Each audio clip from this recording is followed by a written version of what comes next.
The air was thick with smoke and the smell of grease. Voices shouted, laughed, bargained, and cursed. It wasn't a market for fruit or tools. It was a slave auction. Held under a metal roof on a forgotten alien moon, cages lined the walls, each holding someone who had once dreamed of freedom. In the center stood a small platform, cold and rusted. And on that platform was her. She didn't look strong or proud like some of the others. She looked thin, half-starved, and broken. Her skin was dull gray, hair tangled and full of dust. One of her legs dragged uselessly, tied with an old brace. Her hands shook as she stood, trying to stay upright. But the worst part was her eyes. They had no hope left in them.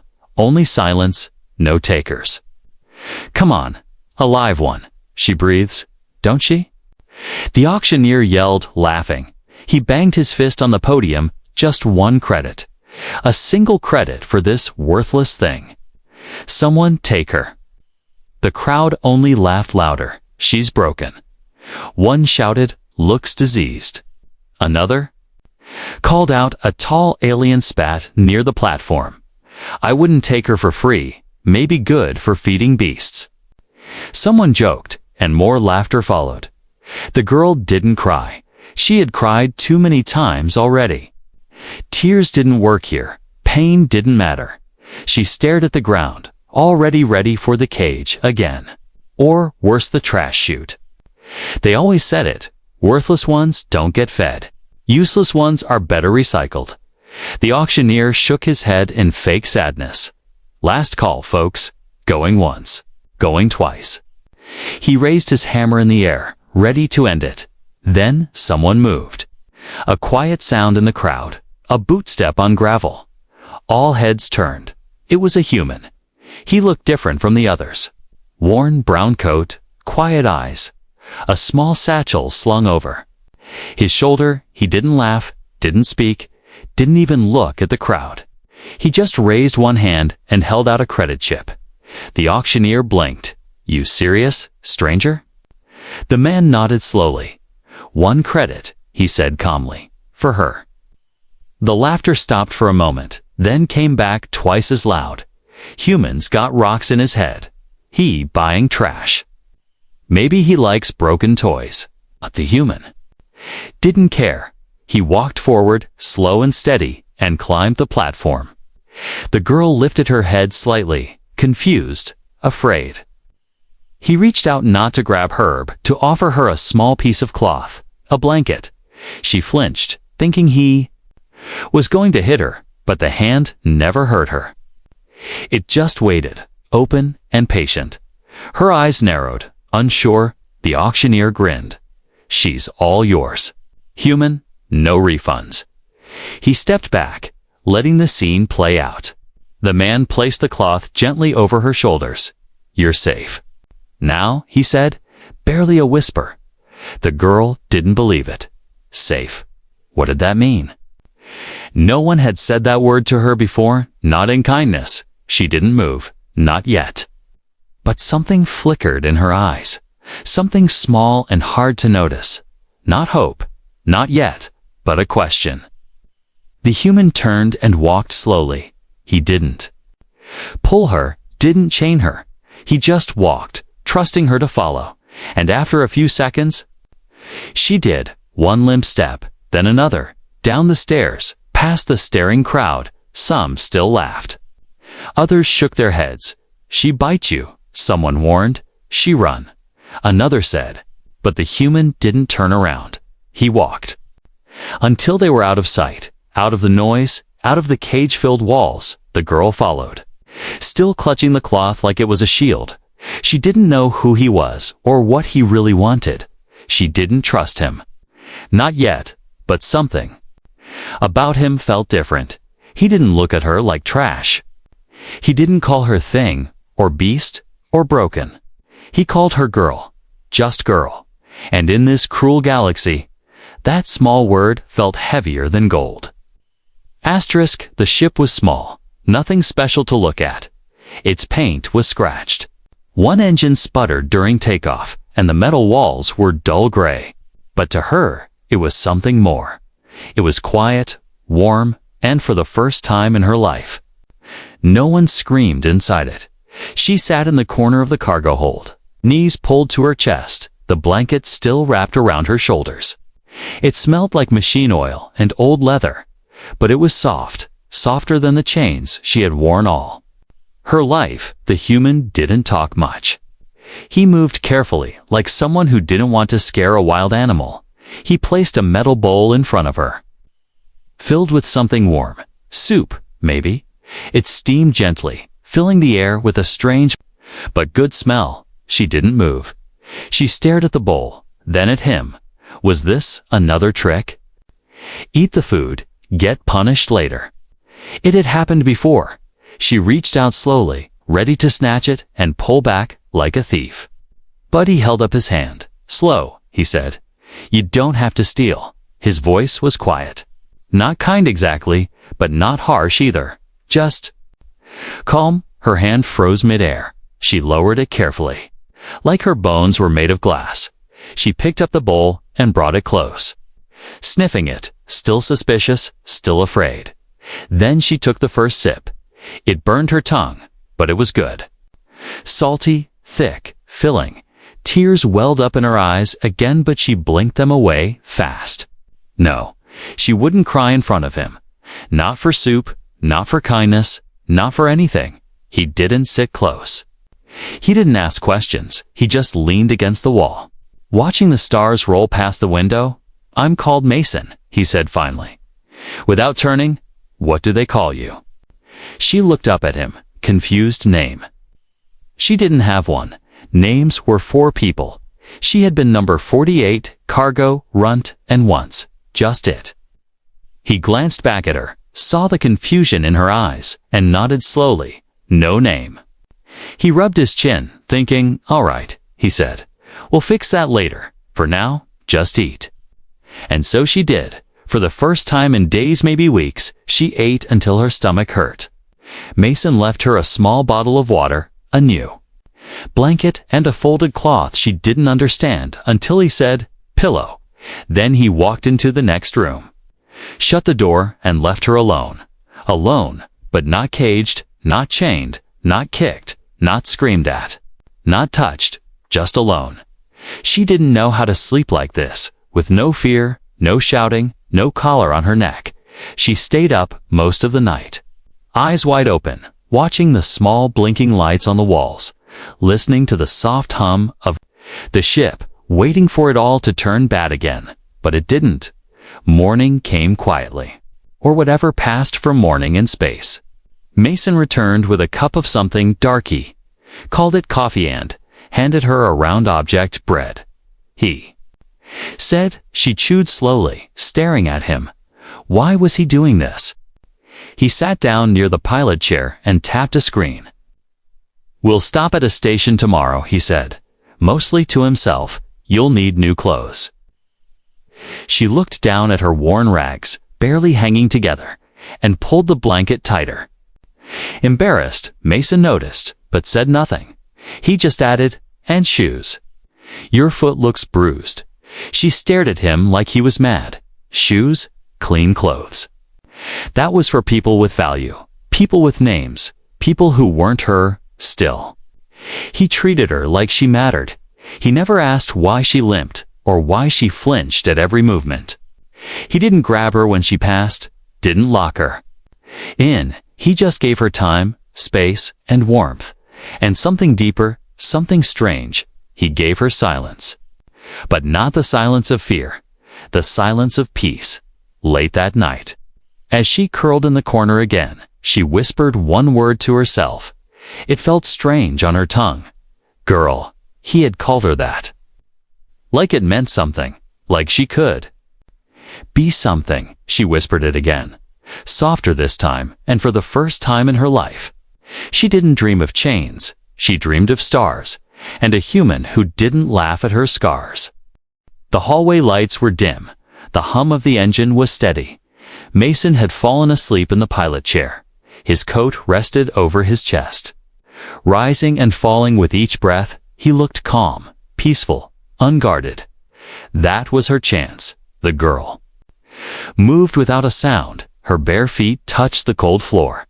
Her blanket was still wrapped tight around her shoulders, but under it she had hidden a piece of bread and a tiny water flask Mason had given her earlier.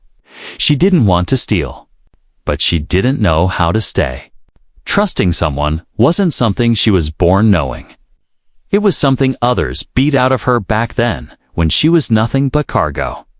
Now she was out of her cage, and free things didn't wait to be caged again, so she stepped quietly past Mason, every breath held tight in her chest. He didn't move, not even when she touched the door panel. The lock blinked green. He hadn't locked her in. That shocked her, even now. Even after days on his ship, a part of her still thought this was some trick, some long game, some plan to hurt her worse later. That's how others had worked. But now, the door slid open with a soft hiss. Cold air rushed in. The spaceport outside was quiet, nearly empty. Only a few repair bots buzzed around. Working in silence, it was night here, or whatever passed for it on this dusty moon. She limped forward, the brace on her leg clicking softly. Every step felt heavier than the last. Where would she go? She didn't know. She just knew she couldn't stay. She passed a few crates, then reached a storage yard full of metal junk and half-broken droids. She crouched behind one and tried to think. Maybe she could hide there until another ship left. Maybe she could sneak on, but her chest felt tight. Not from fear, from something else. Guilt, maybe. He hadn't hurt her. He hadn't locked her. He had given her soup, and bread, and warmth. He even looked at her like she was more than a number. She looked down at the bread in her hand. She had taken it like a thief. Why? Because it was the only way she knew. That's what scared her the most. She didn't know how to stay. Suddenly, a sharp sound echoed. Footsteps. She froze, heart racing. They were heavy, steady. Then she heard a voice, soft but close. Why? Did you run? Her eyes widened. It was Mason. He stood just a few steps away, hands in his coat pockets, no gun, no rope, no anger in his voice. Just a quiet sadness. She stood slowly, ready to defend herself, to shout, lie, or even fight. But nothing came out. Her throat tightened. Her hands shook. She dropped the bread. Mason stepped forward. Slowly, he didn't yell. He didn't demand answers. He just said one thing. You're not a prisoner. She blinked, confused. He knelt down and picked up the bread. Held it out to her. You're scared, he said. I get it. But you don't have to run anymore. Tears welled up in her eyes. She hated them. Hated how weak they made her feel. But they came anyway. She dropped to her knees, not knowing what else to do. Mason didn't come closer. He sat on the ground beside her and looked up at the sky. You know, he said, I didn't buy you because you were broken. I bought you because no one else would, and no one deserves to be thrown away. She looked at him, eyes wide. Even me. She whispered. He smiled slightly. Especially you. She didn't answer. But her body leaned closer, and for the first time in her life, she reached out. Just a little. Just enough to touch his coat. He didn't pull away. He didn't move. They sat there together under the stars, a girl who had never known kindness, and a man who gave it freely. Minutes passed. Then, quietly, she whispered something. Not loud, not strong, just one word. I stayed. Mason nodded slowly and whispered back, good. Asterisk, the station lights were bright. Too bright for her. She kept her head low as she walked beside Mason through the busy trade corridor. Her new clothes didn't fit perfectly, but they were clean and warm. Boots, too. Soft ones that didn't hurt her bad leg. She still held the blanket he gave her. Even though he said she didn't need it anymore, she needed it. It was the only thing that made her feel safe in this noisy place. Mason moved ahead, talking to a vendor. They were trading parts for the ship. She stayed behind him, silent and small, trying not to be noticed. But someone noticed. A tall alien with glowing eyes and silver skin stepped out from the side. He wore a thick coat with sharp shoulder plates, and a cruel smile spread across his face. "Well, well," he said, looking down at her.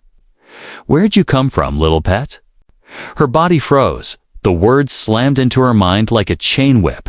Pet, she had been called that before, always before they hurt her. Before the cages, before the collars, before the fear. She backed away slowly, hands trembling. The alien chuckled. "Easy now, not gonna bite, just curious who sold you. She's with me." Mason's voice came hard and fast. The silver-skinned alien looked up. Surprised. "Oh," he said, "didn't realize you bought her must-have been? Bargain, huh? They giving away pets now?" Mason's jaw clenched. He stepped between the man and the girl without hesitation. "She's not a pet," he said coldly. "She's a person." The alien snorted. "Sure she is. She looks half-broken and barely smart enough to follow orders." He leaned to the side and smirked at her. "Aren't you, little pet?" The moment shattered. The girl stepped back, hitting a wall. She couldn't breathe. Her chest hurt. Memories crashing over her like fire. Hands grabbing her. Voices laughing, chains tightening. She pressed herself against the wall, eyes wide. With panic, then the crack came, fast and brutal.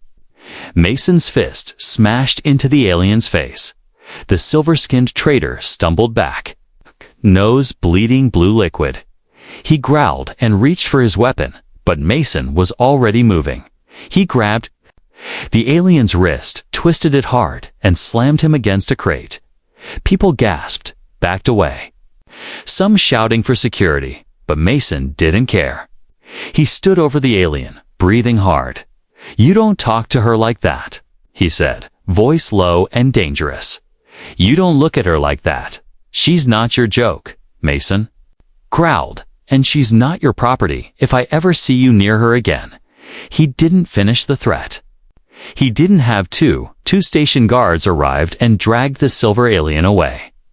He cursed and shouted, but no one cared. Mason didn't watch him leave.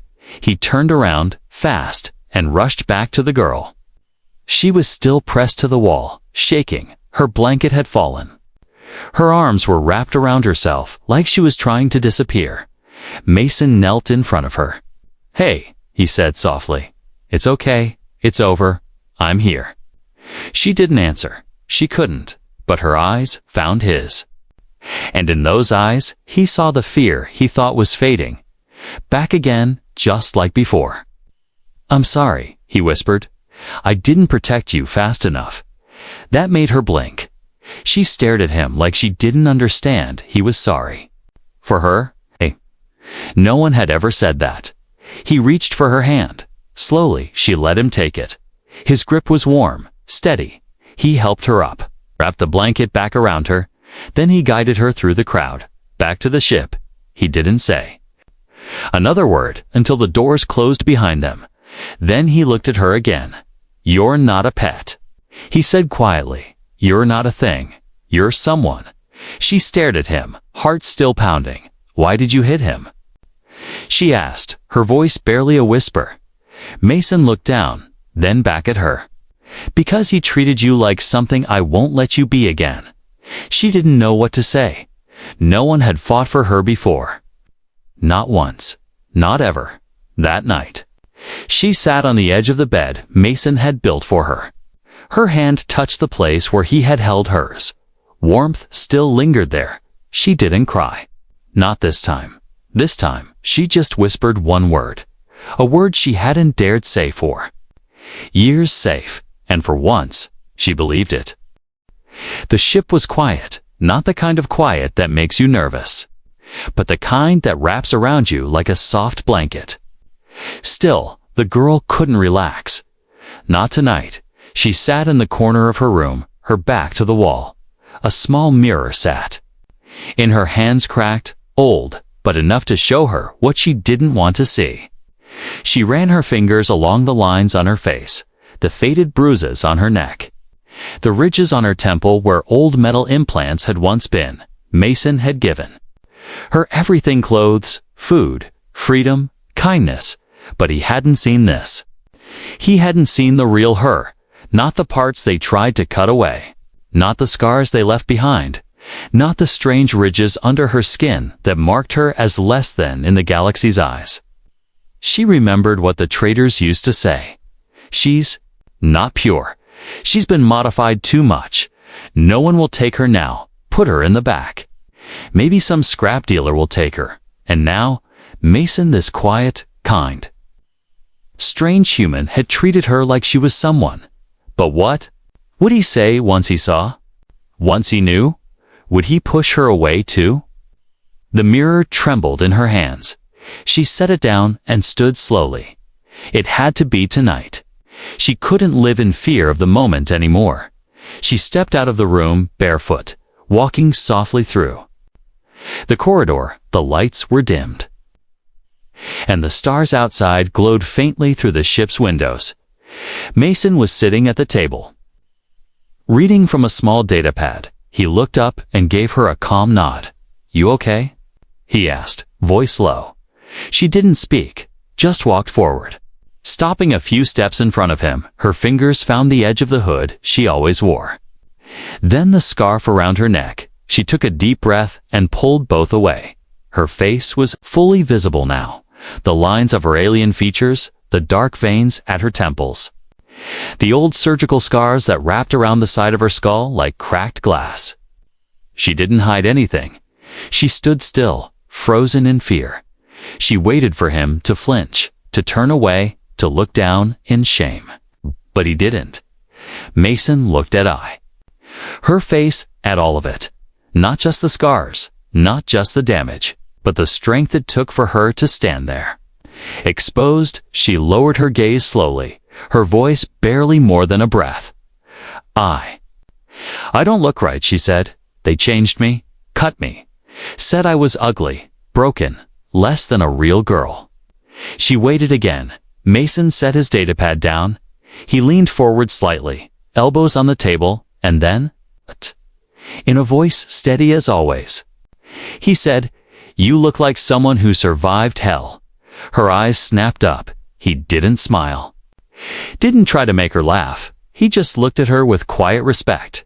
"You're not broken," he said. "You're strong and alive and still standing. I don't care what scars you carry." The room was quiet, but something inside her cracked open. Not pain, something else. She covered her face with her hands. Not because she was ashamed, but because she couldn't stop the tears. Hot and silent, they ran down her cheeks. Not from fear this time, from release. She had shown her worst. And he didn't walk away. He didn't flinch. He didn't pity her. He saw her. Mason stood and moved closer. He didn't touch her right away. He just stood nearby until she took a shaky breath. Then she felt his hand on her shoulder, gentle, steady, warm. He said nothing more. He didn't need to. That night, she didn't return to her room. Instead, she sat on the floor beside Mason's chair, wrapped in her blanket, head resting near his leg. Safe, she had shown her face, and instead of rejection, she found peace, and for the first time, maybe even something like love.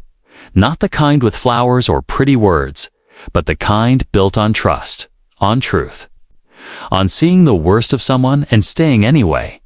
The girl was humming softly. It wasn't a song anyone had taught her, just a sound, quiet and shaky, but full of warmth. She stood beside Mason in the ship's kitchen area, helping him prepare a small meal. He let her chop vegetables now, trusted her with sharp tools, trusted her. Her hands still trembled sometimes, but now they held things without fear. She looked up at Mason and smiled. He gave her a nod, calm and proud. Then, the ship's alert rang out, a soft beep-beep from the control panel. Mason wiped his hands and walked to the front. She followed, curious but calm. They had landed on a trade station for supplies. A safe one, Or so they thought. Mason checked. The screen in frowned. Visitor ship requesting dock. He said, more to himself than her, "No ID code. That's strange." She stood behind him, holding on to the back of the chair. And then the ID flashed through. The name of the ship lit up on the screen. She saw it, and everything inside her froze. Her lips parted, but no sound came. Her eyes widened. Her hands started to shake again. "Mason," she whispered. "That name. I know it." Mason turned fast. "You're sure?" She nodded slowly. "They used that ship. When they took me, it's them." Before Mason could respond, a knock echoed through the ship's metal hull. Loud, hard, confident. She backed away without thinking, fear rising like fire in her throat. Mason stood tall and walked to the door. He tapped the side screen. Outside stood 3 figures. 2 large aliens in dark coats and 1 short, sneering traitor with glowing teeth. She recognized him. His face hadn't changed. The one who had pulled her leash years ago. Mason opened the door halfway. "State your business," he said coldly. The short traitor smiled wide. "That's no way to greet old friends. We heard you've got something that used to be ours." Mason's eyes narrowed. "She's not something, and she doesn't belong to anyone." The traitor chuckled. Sure. She's all yours now. I get it. But turns out, she's worth more than we thought. Rare DNA, rare features, experimental implants. We got some interested buyers." He leaned closer. "You name a price, and we'll walk away clean. You win, we win." Mason didn't blink. "No deal," he said flatly. The traitor's smile vanished. His voice dropped low. "Don't be stupid, human. She's marked property. She comes with us." One way or another, then something sharp moved behind him. One of the guards reached for his sidearm, but Mason slammed the door shut fast and locked it. He turned around and found her standing in the hallway. Eyes wide, breathing fast. "I knew they'd come back," she whispered. "They always come back." Mason knelt in front of her. "Look at me," he said softly. She did. Barely. "They don't own you. They can't take you unless we let them. But they'll hurt you," she said, voice cracking. "I don't want to lose you." Mason smiled. "I'm not going anywhere. Not without you." He walked to a nearby cabinet and pulled out a blaster, then handed her a smaller one. "Just in case," he said. She took it, her hands still shaking, but she didn't drop it. She gripped it tight. Her fear turning into something else. Anger. They had taken everything from her once. Not again. Suddenly, a loud bang echoed from outside. A metal clang. They were trying to cut the ship door. Mason took position near the main hallway. The girl followed, standing by his side, not hiding, not running, fighting. The door hissed and sparked. Then it slid open. The traitor and his 2 guards stepped in, smug and confident, until they saw 2 weapons pointed at their faces. Mason spoke first. "You made a mistake coming here." The traitor laughed. "Please, you think she's shoot. She's just a zap." The blast hit the floor near his feet. She had fired, on purpose. "Next one won't miss," she said, voice cold and clear. The guards looked at each other, then at Mason's eyes. They stepped back. The traitor cursed, shouted, threatened, but he left. They all left. The door closed again. Sealing them out, silence returned. She dropped the weapon, breathing hard. Mason stepped forward, placing a hand on her shoulder. "You okay?" She nodded slowly, then whispered, "They didn't take me." "No," Mason said. "They never will." And for the first time, she felt something she hadn't known in years. Not safety, not trust. Something stronger. Power. The sky above the planet was a soft purple. Gentle clouds moved across the horizon, and warm light from 2 suns fell over the small outpost village.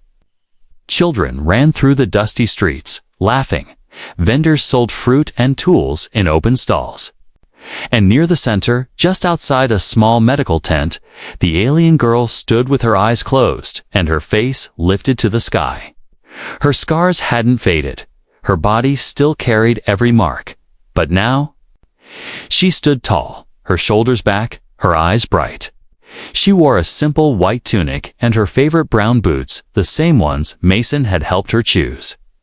Behind her, Mason adjusted a metal panel on the side of a new generator. The station was one of the few shelters on the edge of forgotten space. He had helped build it, and she helped run it once a week. Ships would arrive, carrying lost children, freed slaves, survivors, and she would be the first to greet them, blanket in hand, a warm drink ready, and a soft smile, the same kind Mason had once shown her. Today was special though. A small ceremony was happening inside the tent. Nothing fancy, no grand music or flags. Just quiet words between people who had been through hell together. Mason stepped beside her, wiping his hands. With a cloth, "You ready?" he asked. She nodded. "Do I look okay?" she whispered, fingers brushing her tunic. He looked at her. Really looked. "You look like someone who turned a nightmare into something beautiful." She blushed, just slightly, then smiled. They walked into the tent together. Inside, a small crowd had gathered. Mostly volunteers and survivors they had helped. A local elder stood at the front. Waiting with a simple band in his hands, he spoke in an old dialect, then turned to them. Mason and the girl stepped forward, hands clasped. She didn't understand every word, but she didn't need to. This was more than a ceremony. It was a promise. The elder placed the band gently on her wrist, then one on Mason's, symbols of bond, not ownership. Of unity, not rescue. He had saved her once. Now, they saved others together. As the crowd clapped softly, the girl turned to Mason. Her voice shook, but she spoke clearly. "Do you remember what I cost?" Mason tilted his head. "1 credit," he said, almost laughing. "Worst deal of my life." She blinked, unsure, then saw the smile on his face. "Because now," he continued, "you're priceless." That made her laugh, a soft, glowing sound. She hadn't laughed much before, but now it came easy, after the ceremony. They walked together through the village. Children ran up to her, tugging her sleeves. One asked if she would tell a story again tonight. She nodded and promised to share the one about the human who punched a space trader. The children laughed and ran off again. Later, as the stars began to appear overhead, Mason and the girl sat outside their small home. The ship that once carried them was parked nearby. Old but still strong, she leaned against his shoulder. Her voice low. "You know," she said, "back then, I thought you were crazy." Mason smiled. "You weren't wrong. I thought no one would ever want me," she whispered. "I was just nothing."